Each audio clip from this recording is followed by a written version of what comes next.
La legge 328 del 2000, conosciuta come legge quadro per la realizzazione del sistema integrato di interventi e servizi sociali, ha segnato un momento di svolta nella storia del welfare italiano. Prima della sua approvazione, i servizi sociali erano frammentati, con competenze divise tra enti locali, regioni e Stato centrale, senza una visione unitaria. La 328/2000 ha introdotto il principio dell'integrazione tra ambito sociale e sanitario, promuovendo un approccio multidisciplinare in cui assistenti sociali, medici, psicologi ed educatori collaborano per percorsi personalizzati di aiuto.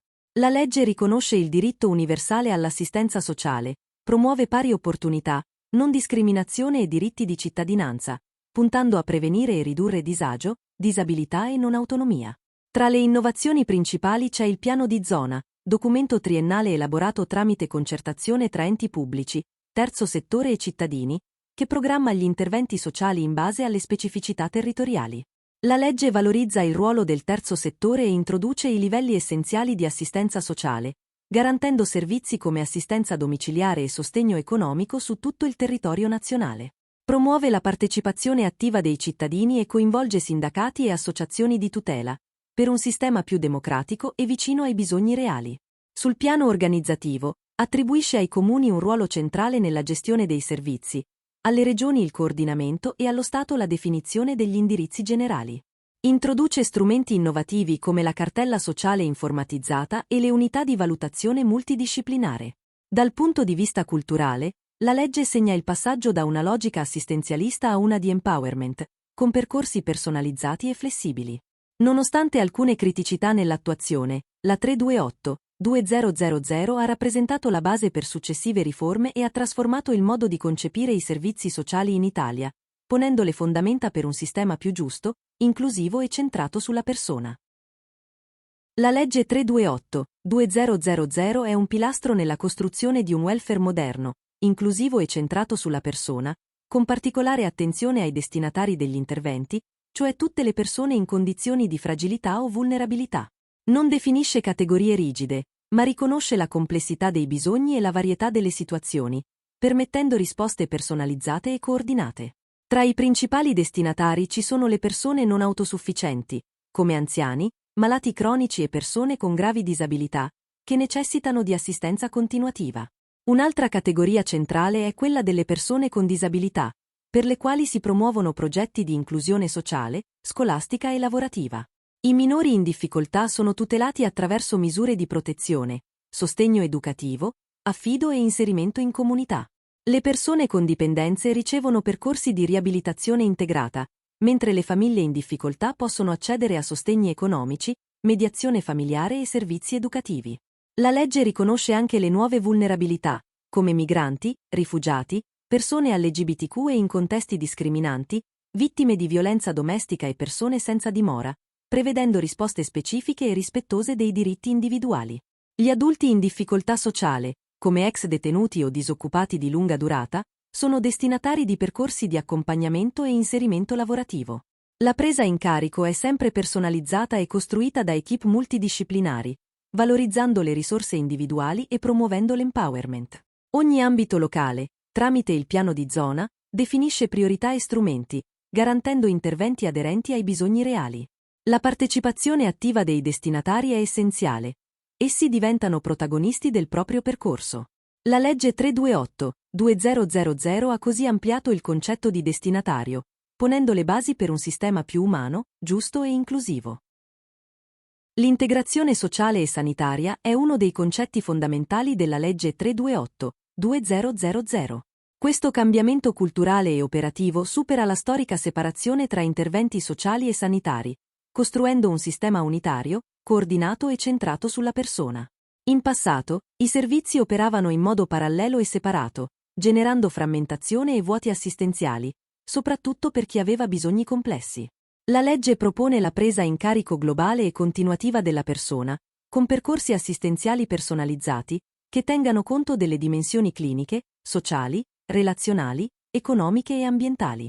Professionisti di diversi ambiti, medici, infermieri, assistenti sociali, psicologi ed educatori, collaborano per obiettivi comuni.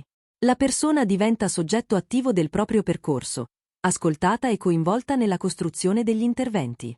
Gli strumenti operativi principali sono le unità di valutazione multidisciplinare e la cartella sociale informatizzata, che favoriscono la continuità assistenziale.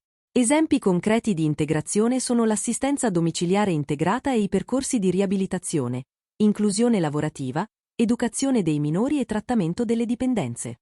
L'integrazione richiede coordinamento tra enti, formazione degli operatori, condivisione di obiettivi e una governance partecipata, realizzata soprattutto attraverso i piani di zona. Al di là degli aspetti tecnici, rappresenta una visione etica e politica del welfare, basata su dignità, equità, solidarietà e giustizia sociale. In sintesi, l'integrazione sociale e sanitaria mira a risposte efficaci, tempestive e coordinate ai bisogni delle persone, per costruire un sistema di servizi umano, inclusivo e sostenibile. L'introduzione dell'approccio integrato nel sistema dei servizi sociali e sanitari ha trasformato profondamente il ruolo degli operatori. Non si tratta solo di una modifica organizzativa, ma di una vera trasformazione culturale, che ridefinisce modalità di lavoro, responsabilità e relazioni professionali. Tradizionalmente, le figure professionali operavano in ambiti separati: il medico per la salute fisica, l'assistente sociale per le problematiche familiari e sociali, lo psicologo per il benessere mentale. Questa divisione generava frammentazione e risposte parziali ai bisogni complessi. Con la 328-2000 si supera questa separazione. Gli operatori lavorano in equip multidisciplinari, integrando competenze diverse in un clima di reciprocità e corresponsabilità. La progettazione degli interventi diventa un processo condiviso, arricchendo la qualità dell'aiuto. Anche il monitoraggio degli interventi è collettivo. L'equipe valuta, riformula e adatta le strategie in modo continuativo, garantendo flessibilità e capacità di risposta. L'operatore evolve da esecutore a progettista e facilitatore di percorsi, accompagnando la persona nell'attivazione delle risorse personali e territoriali e promuovendo l'autonomia e l'inclusione. L'approccio integrato richiede nuove competenze trasversali, come lavoro in gruppo, comunicazione efficace e gestione dei conflitti. Per questo, la formazione continua è essenziale. È importante il riconoscimento reciproco tra professionisti, superando la logica gerarchica a favore di una cultura della collaborazione. L'operatore diventa parte attiva nella costruzione delle politiche e nella valutazione dei servizi. Infine, il rapporto con la persona assistita si basa su ascolto, coinvolgimento e motivazione. In sintesi, l'approccio integrato rende gli operatori protagonisti di un sistema più umano, efficace e inclusivo, fondato su collaborazione, condivisione e centralità della persona. Prima dell'entrata in vigore della legge 328-2000, il sistema dei servizi sociali e sanitari in Italia era profondamente frammentato. Le competenze erano distribuite tra comuni, ASL, regioni, scuole ed enti assistenziali, che operavano in modo autonomo e poco coordinato. Questo causava discontinuità, inefficienze e difficoltà di accesso ai servizi, soprattutto per le persone più fragili, che dovevano rivolgersi a molti uffici e affrontare ostacoli burocratici. I comuni, pur essendo il primo punto di contatto, non avevano strumenti adeguati per pianificare e gestire efficacemente gli interventi, mentre le ASL si occupavano soprattutto degli aspetti sanitari senza un reale collegamento con i servizi sociali. Le regioni programmavano, ma mancava una regia unitaria, e le scuole operavano in modo separato. Di conseguenza, i servizi erano inefficaci e incapaci di rispondere ai bisogni complessi della popolazione, come disabili, anziani non autosufficienti, minori in difficoltà, famiglie vulnerabili, persone con dipendenze o disturbi psichici. Prevaleva una logica assistenzialista, in cui i cittadini erano destinatari passivi di prestazioni standardizzate, poco flessibili e non adattate alle specificità territoriali. Il terzo settore, pur fondamentale, non era riconosciuto come partner istituzionale e la collaborazione con il pubblico era sporadica e non regolamentata. Mancavano strumenti di programmazione condivisi, come i piani di zona, e strumenti di valutazione dell'efficacia degli interventi. La raccolta dati era frammentaria e non permetteva di migliorare la qualità dei servizi. In sintesi, il sistema era disorganico, disomogeneo e poco accessibile, lasciando spesso sole le persone più fragili e gli operatori senza strumenti adeguati. La necessità di una riforma era evidente, e la 328-2000 ha rappresentato la risposta, introducendo l'integrazione, la centralità della persona e la programmazione partecipata.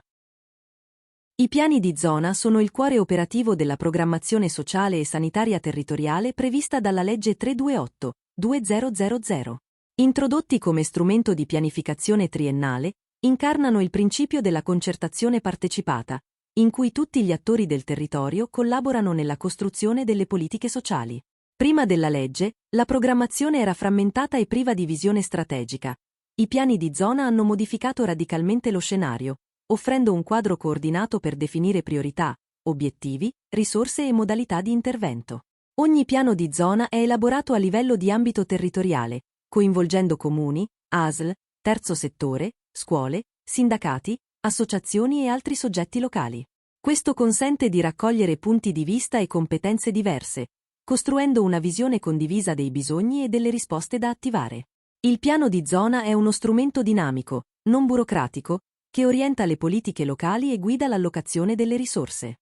Definisce la mappa dei bisogni, le priorità, gli obiettivi, le azioni, i responsabili e gli indicatori di monitoraggio. Promuove una rete integrata di servizi, in cui le prestazioni sociali e sanitarie si coordinano per risposte personalizzate e continuative. La partecipazione attiva degli attori locali è fondamentale. Tutti contribuiscono come coprogettisti, valorizzando il terzo settore come partner istituzionale. I piani di zona permettono di adattare gli interventi alle specificità locali, garantendo maggiore efficacia. Gli strumenti operativi includono schede progetto, cronoprogrammi, budget e sistemi di monitoraggio. La valutazione è parte integrante, assicurando miglioramento continuo e trasparenza. I piani di zona facilitano il coordinamento tra enti pubblici, privati, servizi e cittadini, promuovendo una governance partecipata e corresponsabile. In sintesi, sono fondamentali per realizzare il sistema integrato, rappresentando un modello avanzato, inclusivo e orientato alla qualità delle politiche sociali. La legge 328/2000 ha riconosciuto formalmente il terzo settore come attore fondamentale del sistema integrato di servizi sociali. Questo passaggio storico ha trasformato il privato sociale da soggetto marginale a partner strategico delle istituzioni pubbliche. Il terzo settore comprende associazioni di volontariato, cooperative sociali, fondazioni, organizzazioni di promozione sociale, enti religiosi e ONG, spesso radicati nel territorio e con profonda conoscenza dei bisogni delle comunità. La legge valorizza questa esperienza, promuovendo la collaborazione tra pubblico e privato sociale non come semplice esternalizzazione, ma come coprogettazione e cogestione degli interventi, basate su obiettivi, responsabilità e risorse condivise. Uno strumento centrale è il piano di zona, che vede la partecipazione attiva del terzo settore nella programmazione dei servizi. Le organizzazioni non profit contribuiscono con idee, proposte e risorse, arricchendo e rendendo più aderente l'offerta pubblica. Il terzo settore è anche protagonista nella sperimentazione di nuovi modelli di intervento, grazie a flessibilità e capacità di innovazione. La prossimità è un altro valore aggiunto. Operando a stretto contatto con le persone, le organizzazioni costruiscono relazioni di fiducia e attivano risposte tempestive. Inoltre, promuovono la cittadinanza attiva, rafforzando la coesione sociale attraverso volontariato e partecipazione civica. La collaborazione con le istituzioni richiede regole chiare, trasparenza e reciprocità, garantite da strumenti come convenzioni, accreditamenti e tavoli di concertazione. Il terzo settore si occupa anche di formazione, ricerca e sensibilizzazione, contribuendo alla crescita culturale del sistema. In sintesi, il terzo settore è un alleato indispensabile per un sistema integrato, umano, efficace e sostenibile, che arricchisce il welfare pubblico e lo rende più vicino alle persone. La continuità dell'assistenza è uno dei principi cardine della legge 328/2000. Significa che ogni persona, indipendentemente dalla propria condizione o dal luogo in cui si trova, deve poter contare su un percorso assistenziale coerente, integrato e senza interruzioni. Prima della legge, l'assistenza era frammentata e il cittadino riceveva prestazioni isolate, con il rischio di vuoti o sovrapposizioni. La 328/2000 ha introdotto un modello che garantisce la presa in carico globale della persona, accompagnandola in ogni fase del percorso di cura e supporto. La continuità si realizza attraverso percorsi coordinati che coinvolgono ambiti sanitario, sociale, educativo e riabilitativo. I servizi dialogano, condividono informazioni e costruiscono progetti comuni.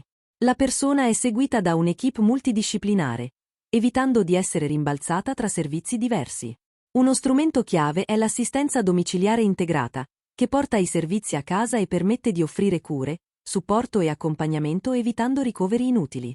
Se necessario, sono previsti ricoveri in rete, con strutture residenziali o semiresidenziali coordinate. Ogni intervento è parte di un progetto ampio e personalizzato, costruito insieme alla persona e alla sua rete. La continuità richiede strumenti organizzativi come cartelle sociali informatizzate, protocolli tra enti e sistemi di monitoraggio. Gli operatori, formati per lavorare in equipe, sono centrali. Devono comunicare efficacemente e pianificare insieme. La continuità è anche relazionale. La persona deve sentirsi accolta e ascoltata. La rete dei servizi deve essere solida e aperta all'innovazione, con collaborazione tra pubblico, terzo settore e comunità. Ogni territorio, tramite il piano di zona, adatta gli interventi alle proprie specificità.